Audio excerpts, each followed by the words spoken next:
Okey, Assalamualaikum warahmatullahi wabarakatuh. Saudara-saudara sekalian, ada satu cerita yang saya ingin bawa kepada anda menjadi satu mitos juga. Ramai orang tanya saya, kebetulan semalam pun ada juga, sebab makcik-makcik ramai sana yang ada juga penyakit kanser ataupun bekas pesakit kanser, ada yang dah osteoporosis, ada yang dah menopausal, baru pun dia orang dah risau tentang soalan pertama, contohnya, boleh tak makcik minum susu banyak-banyak, sebab doktor kata minum susu banyak tulang boleh kuat. Tu pun saya nak cerita malam ni supaya you boleh tahu sama ada betul tak statement tu ataupun cuma satu mitos. Mitos tu maksudnya kepercayaan yang lama dibawa-bawa sampai sekarang, dah ada pembaharuan pun masih kita percaya juga benda tu. Itu satu. Nombor dua, kita nak cerita tentang bahayanya, sebab mentang-mentang orang kata kalsium ni bagus untuk tulang, kadang-kadang orang ambil terlalu banyak pula kalsium. Boleh tak kita ada hyperkalsemia tu, maksudnya tinggi sangat kalsium tu, bagus tak dalam hidup kita? Okey, boleh semua Kalau dah bersedia sila ambil pen, ambil saya suka kalau you ada file buku ataupun macam saya ada file yang boleh saya tulis setiap kali saya dengar benda baru atau belajar benda baru. Ilmu tu tak pernah yang habis. Betul? Zaman sekarang kita timba banyak mana pun ada lagi dia punya air. Maksudnya ada lagi ilmu tu. Faham?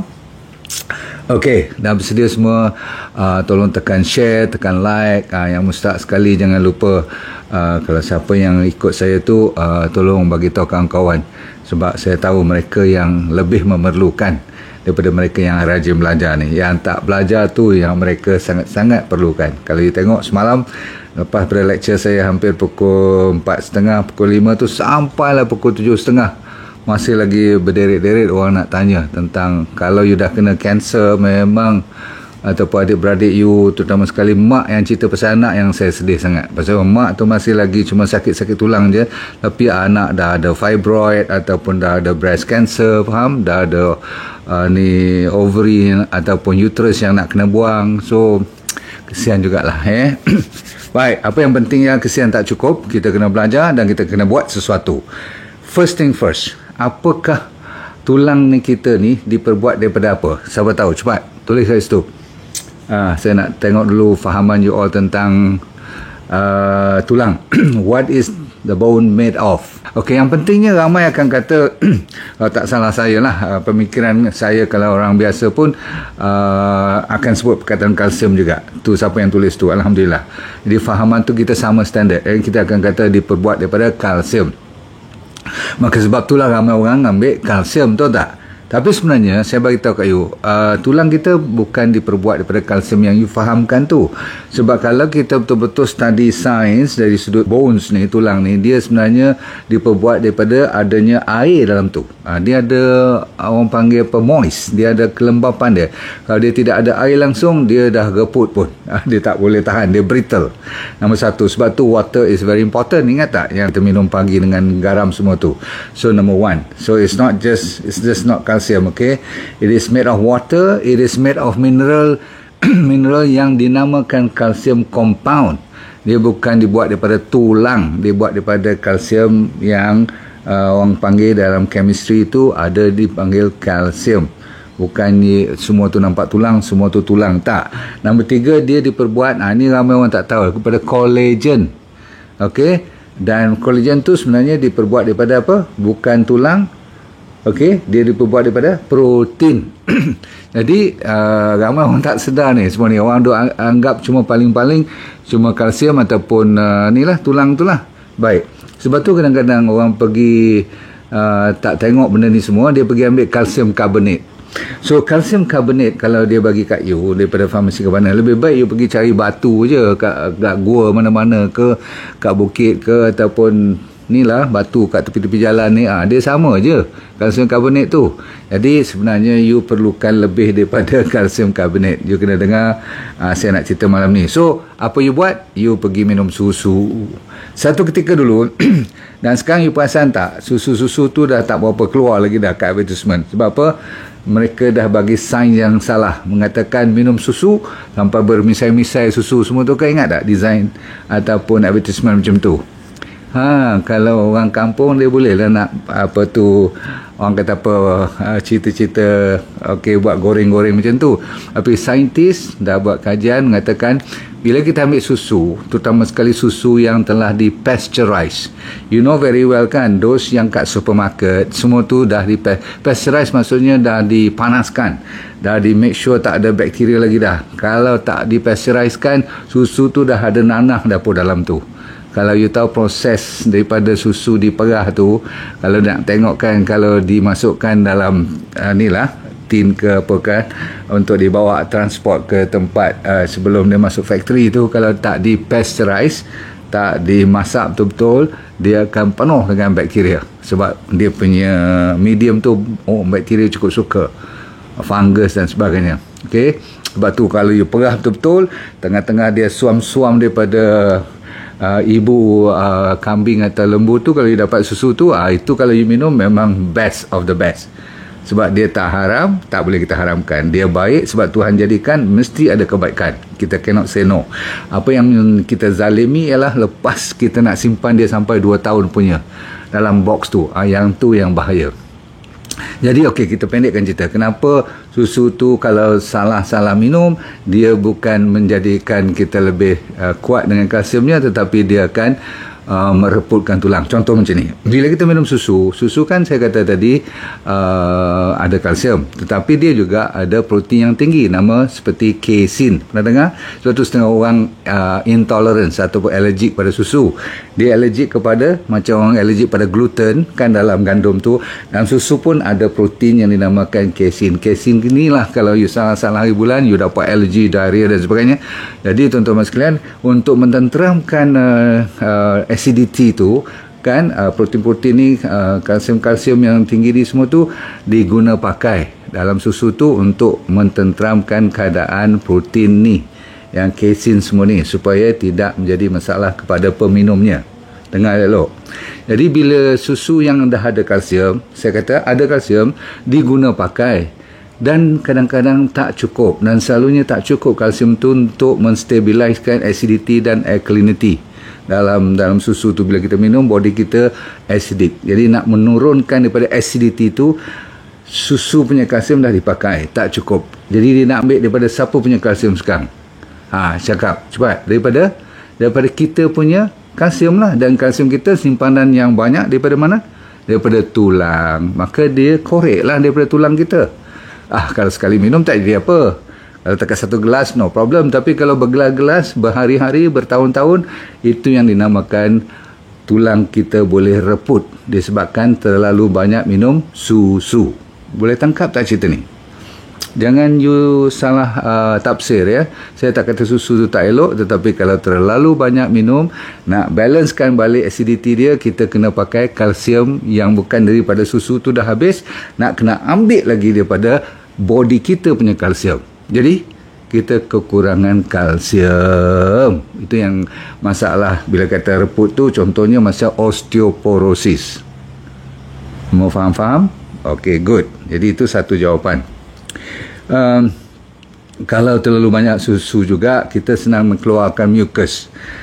Kecuali yang baiknya apabila susu ni diferment ataupun dah jadi macam ragi ataupun jadi macam cheese yang bagus yang organik semua tu, itu memang bagus, tak ada masalah sangat. Kalau you nak ambil berbentuk susu yang dah di-convert menjadi cheese yang original tu, macam parmesan cheese tu, is okay. Pernah dengar kan parmesan cheese yang orang bubuh kat atas salad semua tu? InsyaAllah. Okey, habis cerita. So, satu, ramai yang telah mendapat manfaat dari DND 369 Sacha Inchi Oil. Pastikan DND 369 Sacha Inchi Oil yang original hanya dari DND. Dapatkan daripada dropship sah DND. Cerita kedua pada malam ni ialah jaga baik kalau you nak ambil kalsium karbonat. Saya dah tak benarkan lagi dah. Suplemen tu semua tu bahaya sangat. Okey. Ada cara lain yang saya akan cerita sekejap lagi, macam mana nak membetulkan keadaan kalsium yang terlalu tinggi, nak kita balancekan balik. Dan kenapa kalsium ni jadi tinggi, saya bagi cerita sekarang. Sebelum tu, anda kena tahu kalsium tujuannya bukan untuk nak jaga tulang sahaja, tapi dia juga kekuatan tulang tu, dia juga apa? Dia juga untuk blood clotting. Kalau kalsium tak cukup, malam ni bukan kita cerita cuma lebih saja, tapi kenapa kalsium diperlukan dulu? Blood clotting, pembekuan darah memerlukan kalsium. Kalau tak cukup, bahaya. Kalau tinggi lain cerita pula, tetapi kalau tak cukup, salah satu masalahnya blood clotting. Satu lagi, yang orang selalu cramp, tahu tak? Yang orang nanti malam-malam you tidur, orang kata apa, simpul biawak, contohlah. Tapi dimulakan kalsium ni diperlukan untuk kita contract, ya, secara elok. Jadi setiap masa kita nak gerak, nak bangun daripada bertinggung, nak tendang bola sepak, nak main badminton, contraction dan relaxation, contract tu terus sekali menguncup tu supaya dia boleh tarik macam tu, itu memerlukan kalsium. Kalau tak cukup kalsium, memang rasa berat dan rasa fatigue, rasa letih je. Okey, dan you akan jadi orang panggil apa, lesu selalu. Dan ada sikit lagi tentang masalah paratiroid. Semua ni kalau kita terlalu bermasalah dengan tiroid dan paratiroid gland kita tu, dia akan menyebabkan kalsium kita meningkat tinggi sangat nanti. Okay, itu salah satu sebab lagi kenapa. Ada lagi sebab, contohnya you ada masalah vitamin. Kalau you tak cukup vitamin, katakan D, omega 3, omega 6 dan K2. A, D, E, K tu kalau tak ada pun semua fat soluble pun mengganggu you punya kalsium. Tapi terutama sekali antara A, D, E, K tu, D lah memegang peranan yang penting. Kalau tak cukup D, memang kalsium akan beranak pinak. Dia tak boleh nak pergi mana, dia lock kat situ. Jadi bertimbun-timbun datang. Sebab apa? Vitamin D3, K2 tak cukup. Ini real. Okay. Nombor 2 ialah omega 3, omega 6 fatty acid. Tak ada dalam badan atau tak cukup, naik kita punya kalsium. Okey. Lepas tu kortisol. Orang yang selalu stres, kortisol tinggi, dia mulalah. Okey. Body jadi alkaline, maka kalsium pun meningkat. Dan last sekali, kalau body kita dalam perut terutama sekali tak cukup acid. Selalu saya sebut. Sebab tu orang tua-tua bermasalah kalsium ni terlalu tinggi pula. Sebab apa? Dia punya asid tak cukup dalam badan. Satu daripadanya dia dapat GERD. Okay? Tapi yang orang tak sedar ialah dia akan dapat kalsium meningkat. Kalau tinggi sangat, kadang-kadang boleh jadi sampai kidney stone kan. Baik, sekarang tiba masanya saya bagi ada hampir 12 kot dia punya kesan sampingan ataupun gejala-gejala yang kita tak suka berlaku apabila kalsium tu terlalu tinggi dalam badan kita. Ready? Yang paling you kena dengar sebab ada kaitan dengan pembunuh utama di Malaysia dan di satu dunia.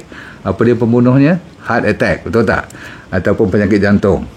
Kalau kalsium terlalu tinggi, melambung terlalu tinggi sangat, dia akan jadi angina dulu. Maksudnya rasa sakit dada. Ingat tak yang macam orang duduk atas dada kita rasa macam inilah sesak nafas kan, especially kalau you membuat sesuatu aktiviti, tetapi dia boleh membawa sampai dipanggil heart attack. Takut tak takut? Ni high kalsium. Saya dah kata tadi kenapa kalsium tu tinggi. Okey, bukan sebab you minum susu. Okey, itu kadang-kadang kalsium tak cukup pula kalau minum susu dan tulang perput tadi. Tapi nombor 2, you akan dapat arrhythmia. Degupan jantung kita akan jadi laju, tachycardia. Maksudnya kalau selalu you rehat dengar lecture saya ni mungkin 70, tak sambil-sambil relax dengan ni lah family, paling-paling 80. Okey, kalau you berjalan tadi pergi toilet turun naik tangga sikit mungkin 90, tapi kalau 120, 110, itu bahaya sangat. Ini boleh disebabkan oleh high kalsium. Nombor 2. Nombor 3, stroke. Alamak. Ingat saya dah cerita 3 penyakit ni pun dah you tak tahan dah. Heart attack, jantung berdebar tak boleh kontrol, lepas tu you masalah stroke lagi. Masya Allah. Okay. Dan semua-semua ni ada kaitan dengan pembuluh darah.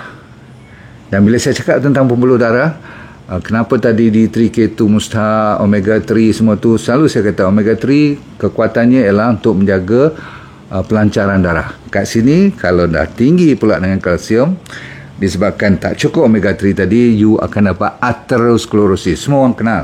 So semua orang pernah dengar apa maksud atherosclerosis, betul-betul kan? Maksudnya dah jadi ada plak. kat dalam pembuluh darah. Maka kalau saya kata high blood pressure, you tak heran kan? High blood pressure adalah satu lagi penyebab utama. Asalnya ialah daripada high kalsium. Okey, satu lagi, bila dah high kalsium, selalunya orang ni low in magnesium pula tu. Dia jadi macam ting tong macam tu. Kalau kalsium tinggi, magnesium rendah. Kalau magnesium tinggi, kalsium jadi turun. So magnesium is also another factor kenapa tinggi rendahnya kalsium kita. Baik, fibroid. Pernah dengar? Of course, orang perempuan terutama sekali. Fibroid ni sekejap ada sebiji je, kadang-kadang 2 biji, kadang sampai sebesar buah kelapa pun ada. Fibroid ni jangan main.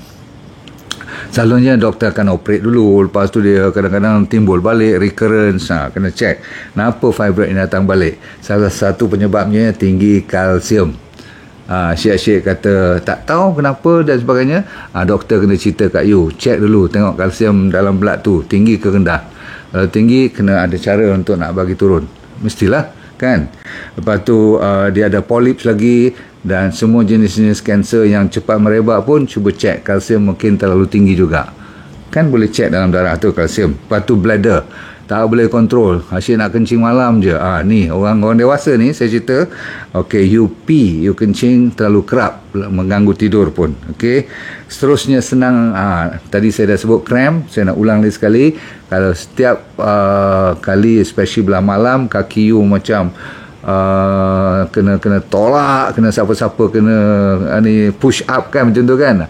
Kalau tidak, you sakit sampai tak boleh tidur tu, itu cramps tu disebabkan high kalsium, tinggi sangat.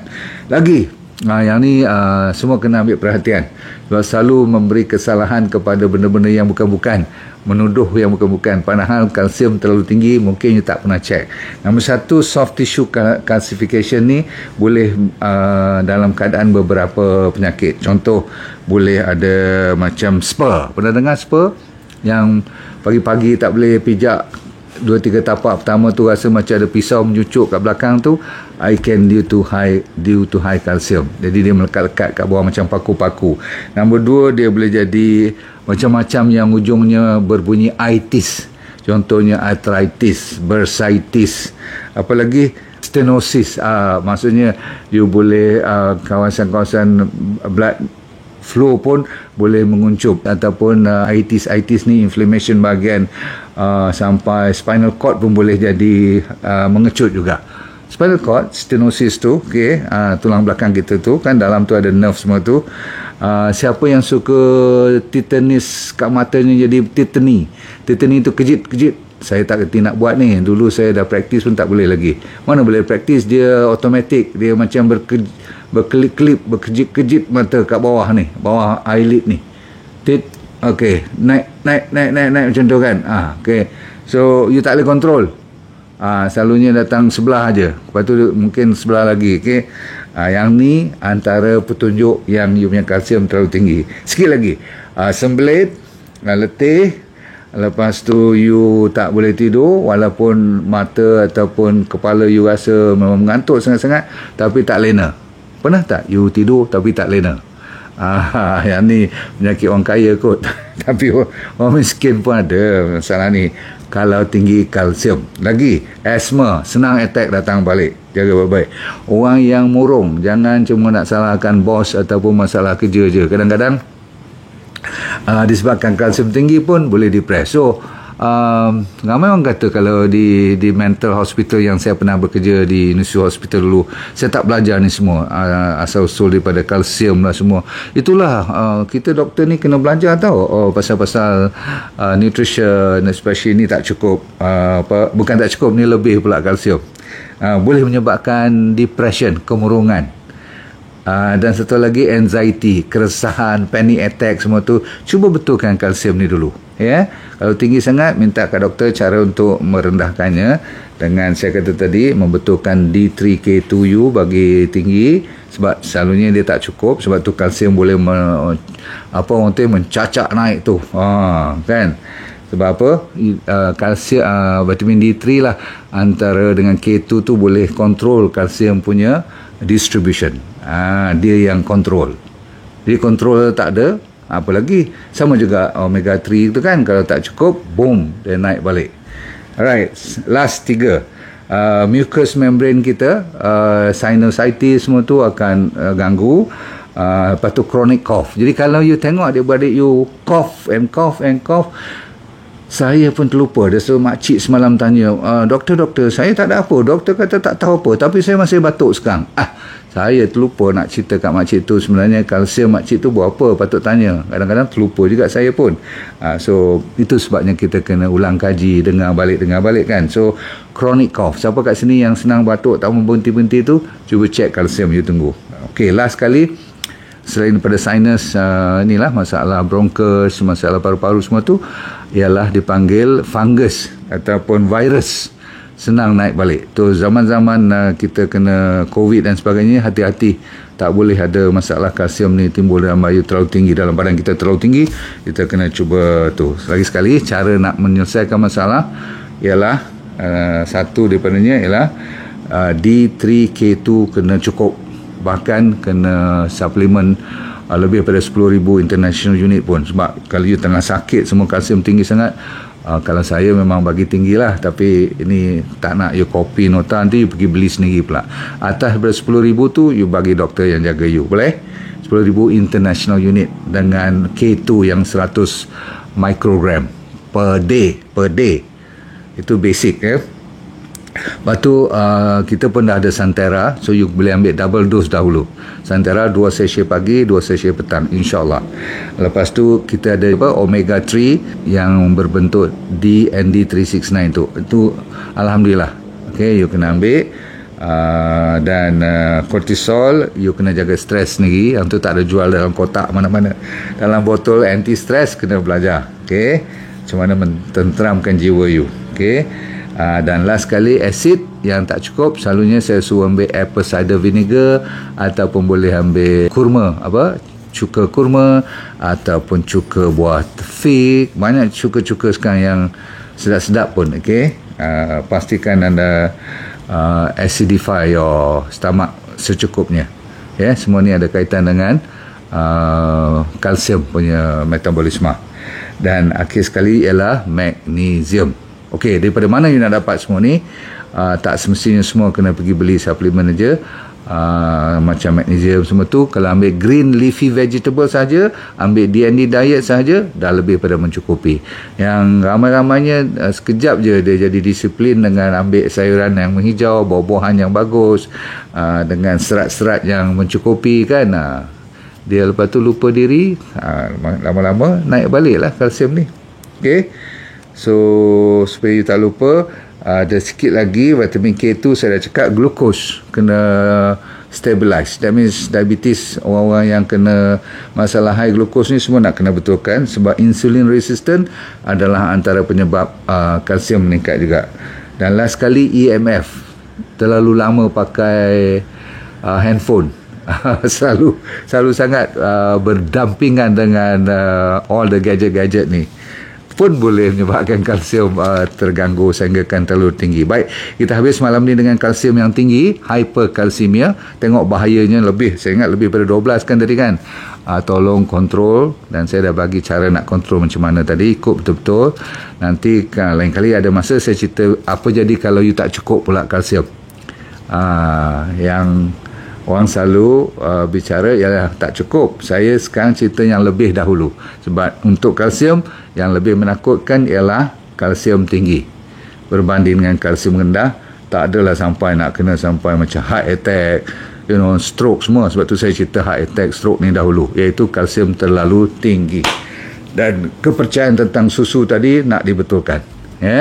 Jangan percaya sangat yang susu tu boleh meleraikan masalah osteoporosis ataupun tulang yang nak bagi kuat semua tu. Tak cukup. Alright, cukup dulu pada malam ni, saudara-saudara sekalian. Saya sentiasa mendoakan semoga hidup anda bahagia, akhirat anda syurga. Okay? Sebab apa? Sebab you semua dah pandai untuk melepaskan. Let go and feel good all the time. Bye. Jumpa lagi.